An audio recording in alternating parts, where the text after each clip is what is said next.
Praise the Lord, जय मसीह की। धन्यवाद देते हैं सर्वशक्तिमान प्रभु यहोवा की।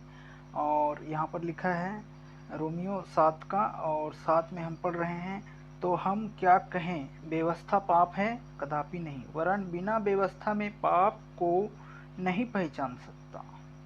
व्यवस्था यदि न कहती कि लालच मत कर, तो मैं लालच को न जानता, परंतु पाप के अवसर पाकर आज्ञा के द्वारा मुझे सभी प्रकार का लालच उत्पन्न किया, क्योंकि बिना व्यवस्था पाप मुर्दा है। मैं तो व्यवस्था बिना पहले जीवित था, परंतु अब आज्ञा तो आई, पर तो पाप जी गया और मर भी गया। और वही आज्ञा जो जीवन के लिए थी, वह मुक्ति के का कारण ठहरा, क्योंकि पाप ने अवसर पाकर आज्ञा के द्वारा मुझे बहकाया और उसी के द्वारा मुझे मार भी डाला। इसीलिए व्यवस्था पवित्र है और आज्ञा भी ठीक है, अच्छी है। तो क्या जो अच्छी हो मेरे लिए मुक्ति ठहरी? कदापि नहीं, परंतु पाप उसकी अच्छी वस्तु के द्वारा मेरे लिए मुक्ति का उत्पन्न करने वाला उसका पाप प्रकट होता है, और आज्ञा के द्वारा पाप ही प्राय ठहरा। तो आदम के द्वारा भी और आदम और हव्वा के द्वारा भी पाप इस सृष्टि में आया।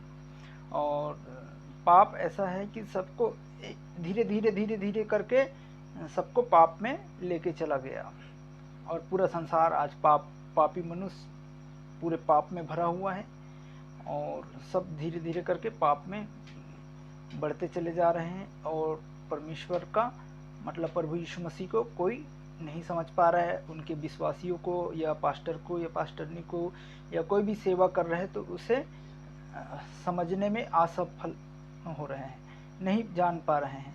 तो पाप बढ़ते चले जा रहे हैं, एक दूसरे का आदर नहीं कर रहे, एक दूसरे में लड़ाई झगड़ा हो रहा है। इन सभी के लिए पाप, हर एक व्यभिचारनी, स्प्रीट, गंदी सोच, गंदी विचार, गंदी आदतें, सब चीज़ ये पाप में आ जाता है।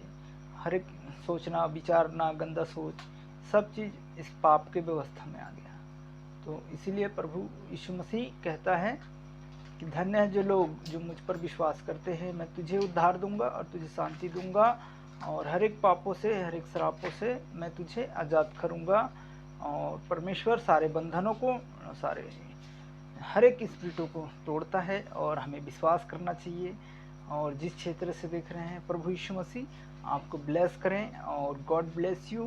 धन्यवाद देते हैं कि प्रभु हम सबको जीवित